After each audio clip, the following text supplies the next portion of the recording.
afternoon. We are continuing, so if we can move back to the presentation.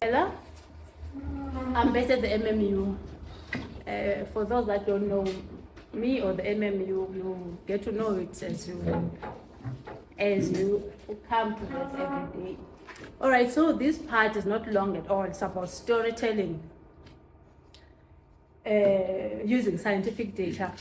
So Dr. Moya told you about quite a formal way on that you can use to structure a project, for example, up to publication. What happens most of the time, or more often than not, when you do research, is that you structure a project at the beginning of your project. You structure it with a supervisor, and you arrange to meet, for example, on a monthly basis and report progress on what you are doing, how the results are, and whatnot. And most of the time, for example, let's say your work is on HAR. You're making this nice catalyst and you are testing it. Most of the time, what happens is either you test your catalyst for HAR, you get amazing results, and then when you discuss with your supervisor those results, that's where the decision to publish a paper comes. Then from there, you move on to figuring out what shall I do next, like these results that are good, what else do I need in order to come up with a complete publication. As a result, sometimes you end up, for example, you can do an analysis of your catalyst that you could have done earlier before you tested your catalyst, but you had not done it because maybe you didn't have access to the facility, but you tested your catalyst nonetheless. But because now you have good data, so you go on and collect all the data that you need in order to support this result that you have, or to try and explain why you are getting a specific result. So most of the time, that's how you work around the publication, for example, because it's not always as predictable as we'd like it to be. Otherwise, everyone would have fantastic results. So storytelling is about connecting your data, putting your data together and delivering it in such a way that it is compelling to the reader that you are targeting. So for some considerations, the outcome that you desire from your communication.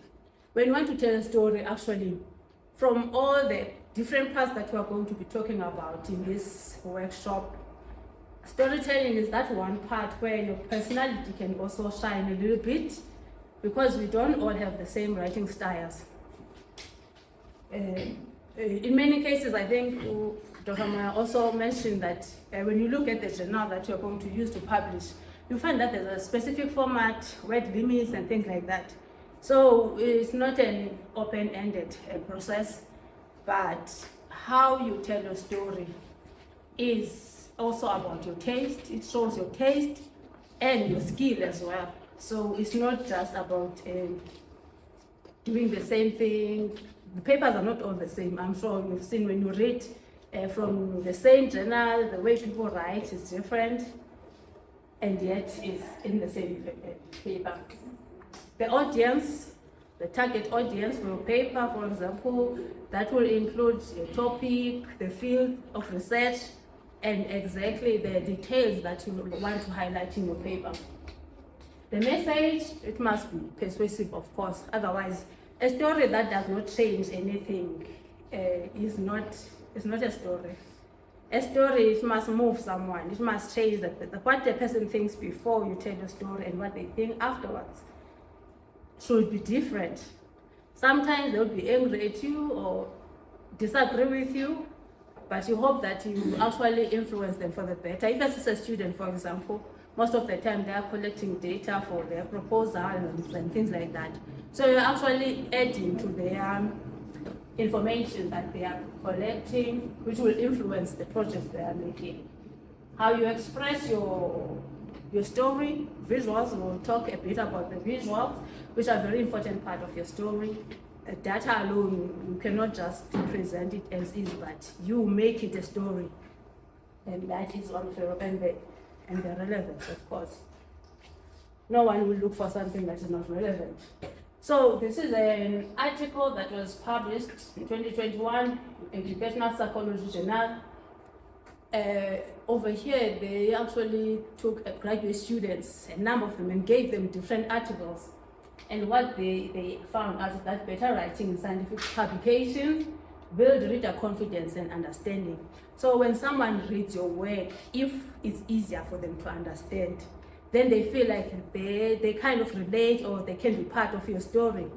But if it is something that they just can't relate to, it's just another paper, they move on.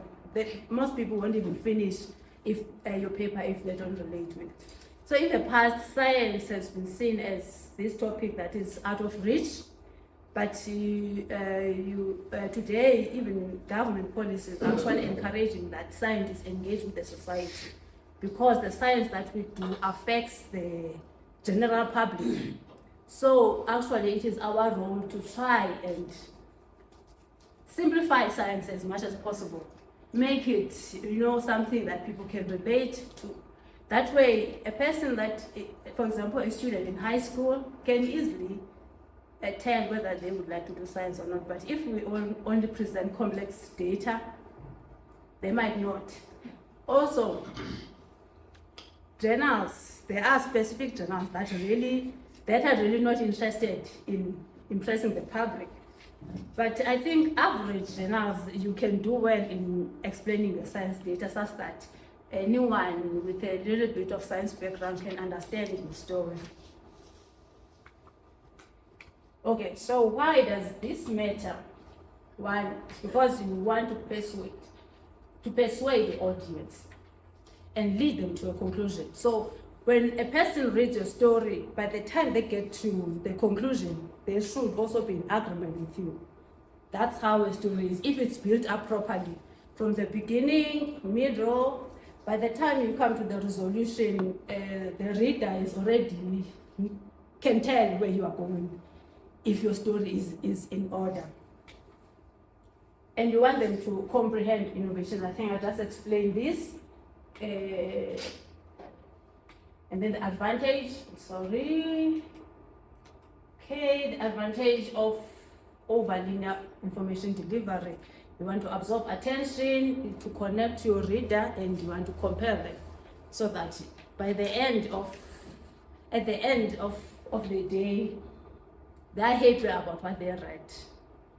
Otherwise, so you want to move from this disorganized structure. So if we can move back to when you were, let's say, planning to write your paper or to create your story, you would have had a number of parts. For example, if you are doing your, I will use HR because I use HR paper here, because you do that a lot. You would have, for example, TM data, you have your maybe UVVs, you have your PL, XRD, and electrochem measurements, for example. And now you want to organize them so that they are in sequence. So that process of being able to put all of that together into a story that is connected, that's basically the art that you bring into the entire paper.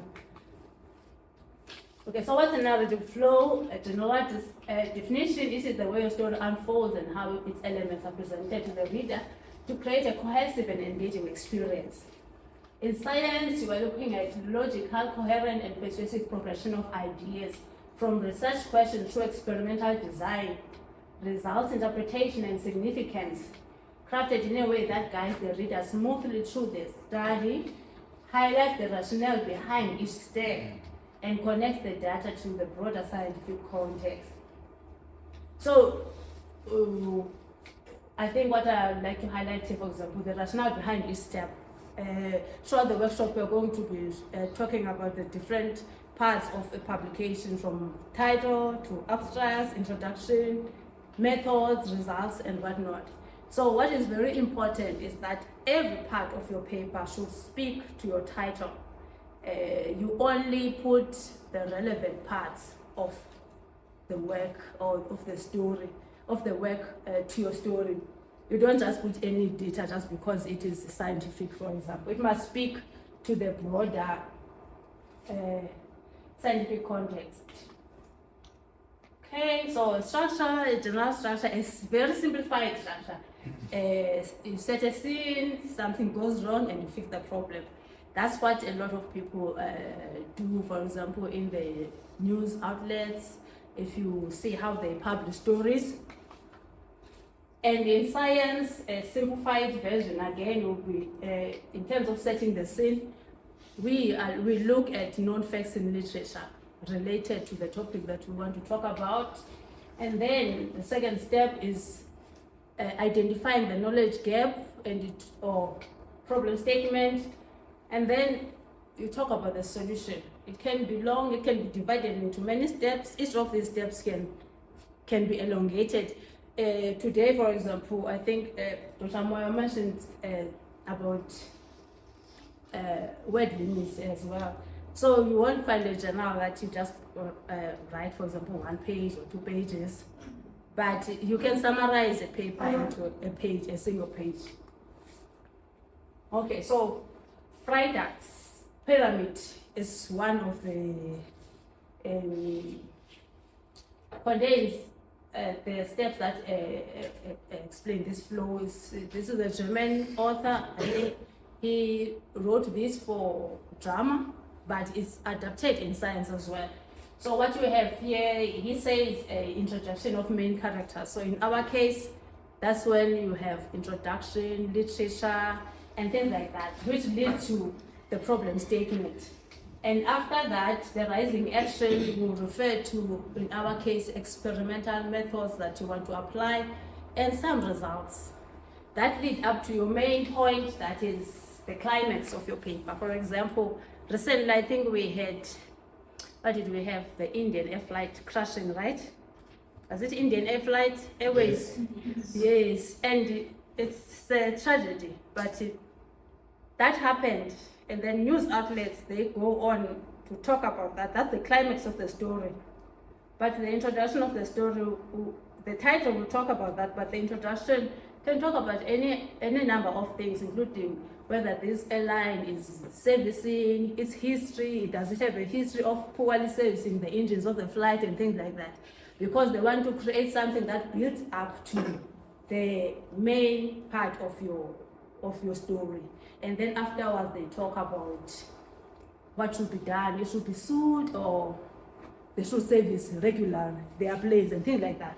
Or the what is this? The flyers. What are the flyers? The people that fly planes. Pilots, or the pilots should be trained better. Or the pilots should be trained better. The design is not always something that you intend in the beginning, like how you're going to have a build up.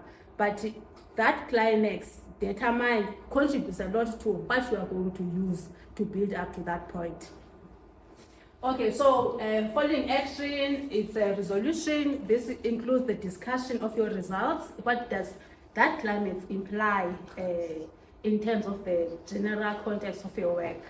What does it imply, and what do you propose should be done having discovered that?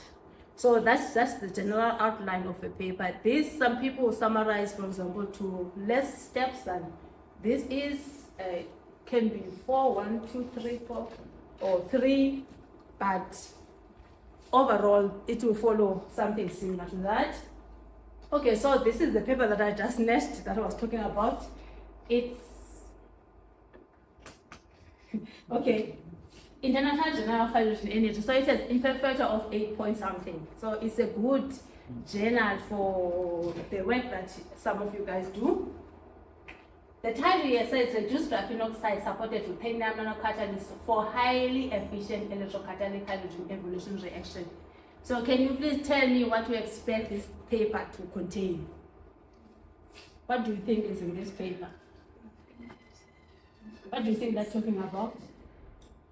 Can we talk? Yes. HDR reaction and graphene oxide ruthenium electrocatalysis. What else do you think they are going to talk about? Synthesis of the catalyst, yes. What else? How they studied the hydrogen revolution. Yeah, the HER process. In the introduction of the history of these things, why are they studying that specific catalyst and why the HER? Yes, of course, exactly. Introduction is expected to contain that. Something that will motivate why it is even relevant to talk about this. So from the title, if you are a scientist, you work in the same field, you can have an idea when you see a title what the paper might contain. But what it actually contains, you will not know until you go further. Because you don't know the novelty in this work. The novelty might be, for example, only in how they prepare their catalyst. It may be, maybe some people take a catalyst that is known and treat it with different things. And that process becomes their novelty. So which means when they talk, they are going to build around what they've done uniquely in order to bring it out as the, magic wand area. All right, so yes, you are correct. So I just took this introduction just to highlight a number of things. So in the pyramid I showed you, there's a problem statement, a build up to a problem and a problem statement. But in our case, what we notice for scientific papers specifically, because our work is not like so linear, is that we, for example, here they highlight energy reserves crisis. You go down, you hear about hydrogen as the alternative. You go down, methods for producing hydrogen. They mention water electrolysis, you should expect. And then catalysts. And then they talk about the price of platinum over ruthenium. They talk about morphology, reducing costs, and catalyst preparation. So that's some of the things that you see. So what they do is, around energy crisis, they talk about the problem, and they go down talk about the solution that they propose. They talk about the different ways, about the same solution they're talking about, because they want to come to the process they followed. So it's not always, it's like it's not linear. It's about all the parts that you want to talk about, but you want to introduce them in a sequence such that they are connected. So I think that's something fascinating about a science. But also when you make your own papers, these are the things you think about. What have you done? And then you take those parts and then you create a flow from them. One part, every part, for example, that you write must flow from the next. So you cannot have energy reserves and then you talk about catalysts and then you're still going to talk about energy again and then that kind of order. Like, do you see how they kind of map? Because when you write your own draft later on, you're going to need to create a flow as well, such that your story, it makes sense. So that's how people write papers. Another thing that is not in the pyramid, but you'll find in scientific papers, that at the end of the introduction, there is always an extract that tells you about what is to come next.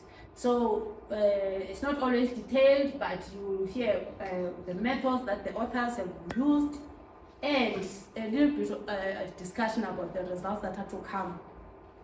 This, I think almost every paper has this, but in terms of how much details they give here, it's not the same. So that's not something you find in non-scientific papers most of the time. Okay, I'm not going through the phases of the paper because that's not the reason for this topic. Second part is data. Why data alone is not enough. For example, you have your, if that people look at it, it's essential, but it's not memorable. So you can put a graph there and no labels, no nothing, nobody knows anything about it. And no one will remember it because basically when you publish, you're also marketing your work. So this is the part where you need to know that you are selling your story. You are not just writing because you are doing good science in the lab. You want to also kind of attract people to your work. Okay.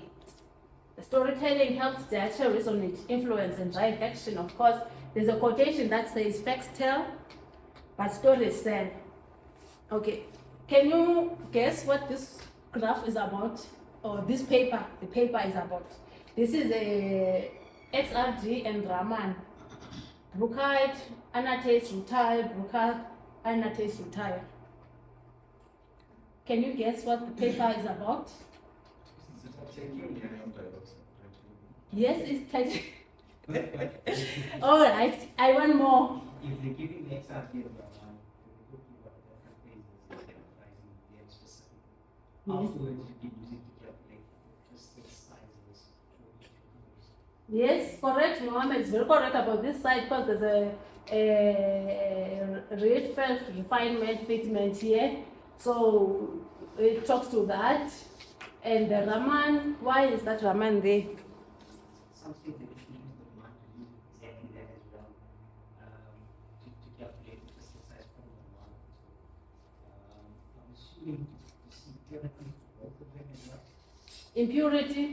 But what sign does it, like what indicates that there's impurity in the sample? Say so, looks like he wants to say something. He's talking with his fingers like this. Maybe he's imagining putting it in his computer stuff. Yeah, so you can guess because Mohammed worked with titanium dioxide, so already he's picking up things. But I'm not seeing you answer a lot because you don't like titanium dioxide. Okay, over this one, can you look at this one and just guess what this paper is about? This is XRG. I think there's some photos from UVM. Can you guess? It's also titanium, yes. And what else can you see, Mohammed? You are far. I'm surprised you can see this far. And I'm assuming that's the SCM. I know this is just a photo of, or I don't know, like this EU built. But I wanted you to focus on this one. Can you see what is here? Yes, so these are different from different papers, but here you don't even need to know much. You can tell that these people are studying the difference in titanium at different analytic temperatures. And on this side, they also doped it with rutile. And you can see the difference in phases, they are labeled over there. And if there's any shift before you even go to the text where they talk about it, you can have an expectation based on how they decided to represent their graph. So that's what your visuals are about in terms of storytelling, that your visual must speak to your story even before you can go to a text. That way a person can easily understand rather than fishing for information. Because you can make a person fish. This may be very important information in this paper, but you might have to just read and understand what they are talking about. It's not giving, it's not obvious. Okay. Over here as well, this is a silver coated with silica. And what you will see is in their TM, because they want to talk about how this is coated around, silica is coated around the silicon particles. They went on to do other techniques, HAADF and EDS, to show that. So another thing that you get to do is, for example, if TM, the image of nanoparticles, are very important to your work, and it's an important part, then you look at how can you better enhance that particular data in order to make it good, to make it look good, or to really convince that what you're saying you really made. Because if it's an important part of your entire reaction, then you must give it a boost to really convince the reader that this is actually what I made. And it is, as I say. So you look for techniques that are going to help back up that story, basically. Okay, so we are basically done. Write some advice here. You use visuals intentionally. They must be simple, clear, and relevant. Use color scale and annotations. For emphasis, you must reveal insights step by step, not all at once. I think that will come up later as well. You use transitions when you move between your explanations, for example. For example, you have term image, what does it show? We know what a term image show, but in your story, what is it for? So what you do with your term image depends on your story. You must bring that out. Exactly, you can confirm to certain phases, but is that all that you want to present? If there is more, then your visual must also speak to that. Okay, so the overall structure. Okay, I'm almost done. The overall structure, for example, from your introduction, in order for scientific structure specifically. I think I spoke a lot about introduction, and then your methods that are supposed to speak into how you want to solve the issue that you raise in your introduction. And then your results must be logical, and they must be in a sequence that has a flow. Your discussion, when you discuss your results, one of the important things is you use your results and you also compare with the literature. Whatever you find, you compare with the literature and you talk about the implications. What does your data imply? So you always have references in your results if you are working with a topic that you know you're not the first one to work with. So you always reference. Transitions must be clear. So as I mentioned before, every new step must flow from the previous. That way you'll be fine.